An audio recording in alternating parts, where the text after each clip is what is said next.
Hola, soy Julio C. Páez y les doy la bienvenida al capítulo 33 de las palabras clave. La lectura como creación en el sentido sartreano y la lectura como placer en el sentido borgiano. Hoy vamos a hablar de un escritor argentino muy original, nacido en Jujuy, allá por 1929 y que falleció también en Jujuy en el año 2012. Vamos a hablar de Héctor Tizón. Nosotros hicimos alguna alusión a Héctor Tizón en alguno de los capítulos anteriores refiriéndonos a este libro, que fue el primer libro que se editó en la Argentina de Héctor Tizón, que es Fuego en Casabindo. Bueno, Héctor Tizón nació en Jujuy, hizo su secundario en Salta, hizo su carrera de Derecho en La Plata y rápidamente, muy tempranamente, desarrolló una carrera diplomática. Radical, o sea, afiliado a la Unión Cívica Radical y militante radical. Tuvo algunos cargos políticos y en 1976 se vio obligado a exiliarse ante la acción de la dictadura cívico-militar y genocida de 1976-1983. ¿Sí? El exilio lo va a marcar profundamente a Héctor Tizón. El reconocimiento que obtuvo su obra literaria, si bien llegó a tiempo, porque lo encontró lúcido y pleno, fue relativamente tardío, o sea, fue posterior a su regreso de el exilio, que mayormente lo pasó en España. Y él lo confesaba Héctor Tizón, donde tuvo que realizar una serie de trabajos para asegurarse su supervivencia en el exilio, entre ellas ser un negro literario, que eso lo había marcado, digamos, como una experiencia traumática. El negro literario es aquel que es contratado por un autor o un grupo editorial y escribe textos que no firma, escribe para otros. Es muy común en las autobiografías de celebridades, entre comillas celebridades, o celebridades con signos de interrogación. O sea, esa gente no escribe, entonces se contrata a un negro literario que vende su trabajo, se entrevista con la celebridad y bueno, después desarrollan un texto que supuestamente es autobiográfico, aun cuando no lo sea. Héctor Tizón esto lo marcó mucho. Como ya dije, la primera novela de Héctor Tizón publicada fue exactamente Fuego en Casabindo. Después publicó Sota de Bastos, Caballo de Espadas, después marchó al exilio y la mayor parte de la obra que hoy se reconoce por propios méritos o sus propios méritos literarios se publicó a su regreso, no con, sino a su regreso. Entre ellos la novela que vamos a comentar, que es La Casa y el Viento, pero también se destacaron, y acá lo tenemos, La Mujer de Strasser, Luz de las Crueles Provincias, El Hombre que Llegó a un Pueblo, La Belleza del Mundo. Estas son las novelas que lo van a, en la Argentina post-dictadura, van a hacer que el talento de Héctor Tizón se reconozca, ¿sí? Además, siguió militando políticamente Héctor Tizón, aparte de publicar, escribir muy buenos libros y publicar. Fue convencional en la reforma constitucional de Jujuy, pero también fue convencional nacional constituyente en la reforma constitucional de 1994. Y también fue juez en lo que sería la Suprema Corte de Jujuy, cuando ya al cabo del exilio se establece en su amado Jujuy. y especialmente una localidad de Jujuy que es Yala, ¿sí?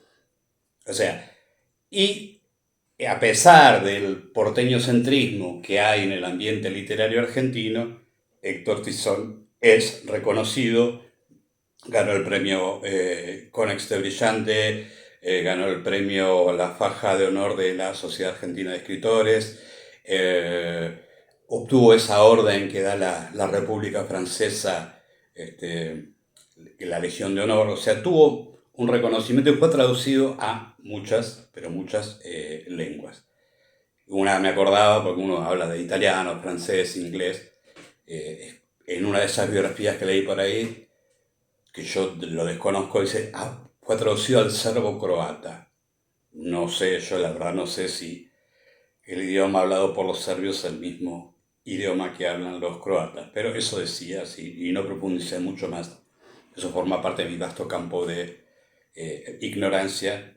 No saber diferenciar si los serbios tienen un lenguaje y los croatas tienen otro idioma diferente. Pero bueno, sirve para ilustrar la trascendencia internacional que tuvo la obra de Héctor Tizón. Nosotros vamos a comentar entonces y algunas características de la narrativa de Héctor Tizón a partir de esta novela que es La casa y el viento. La casa y el viento comienza con una despedida, ¿sí? La casa del viento, Héctor Tizón en La casa del viento construye un personaje ficcional que tiene elementos autobiográficos, pero que no es él, es un personaje ficcional, que toma una decisión a partir de la irrupción de la dictadura cívico-militar genocida de 1976. Y vamos a leer el inicio.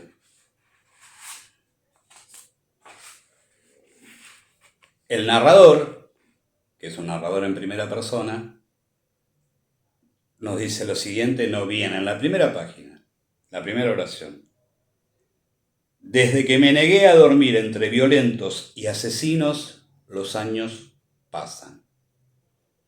Todo parece simple y claro a lo lejos, pero al recordarlo mis palabras se convierten en piedras, y soy como un borracho que hubiera asesinado a su memoria. ¿Cómo es posible que lo que quiero narrar, el derrotero de mi propia vida, una huella minúscula y difusa en la trama de otras vidas, sea tan difícil? La soledad también enseña a gobernar la lengua, pero ya no quiero estar solo, ni olvidar, ni callar. No quiero que la noche me sorprenda con mi propio rencor. Cuando decidí partir, dejar lo que amaba y era mío, sabía que era para siempre, que no iba a ser una simple ausencia, sino un acto inenarrable, penoso y vergonzante, como una fuga. En realidad, todas mis partidas fueron fugas. Creo que es la única forma de irse. Así empieza La casa y el viento. Y uno puede decir, bueno, tiene este tono lúgubre, digamos, deprimente, toda la narración. No, no es así. El protagonista, que ha decidido marchar al exilio, ¿sí?, se va a ir despidiendo de aquellas cosas más queridas para él. Y el protagonista, que es el alter ego de, obviamente, del narrador, del verdadero escritor, que es Héctor Tizón, del autor, digamos, de la obra, ama la puna, ama los personajes de la puna jujeña. Entonces, esto que pareciera ser nada más que un lamento es una larga despedida, pero una larga despedida que se vive con melancolía, pero también con una profunda interacción con el paisaje y con la gente que vive en ese paisaje amado, ¿sí? Y lo que llama la atención de la narrativa de Tizón, específicamente en esta novela, pero que repite en La mujer de Strasser, es la aparente desorganización de lo que se escribe, cuando en realidad lo que está haciendo Héctor Tizón en esta novela, La Casa del Viento, es contar no con una lógica narrativa, o sí hay obviamente una lógica narrativa, pero intenta con maestría Tizón plantearlo como la vida. Y la vida no es planeada, la vida sucede, ¿sí?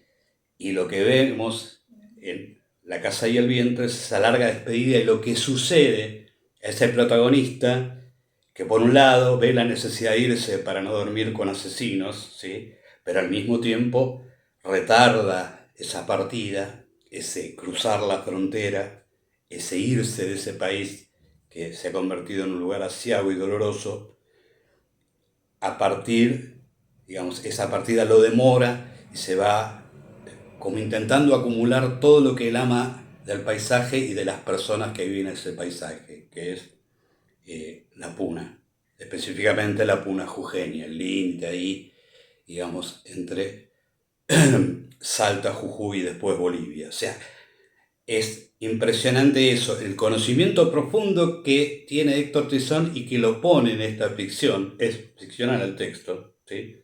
De hecho, el personaje narrador es un solitario, ¿sí?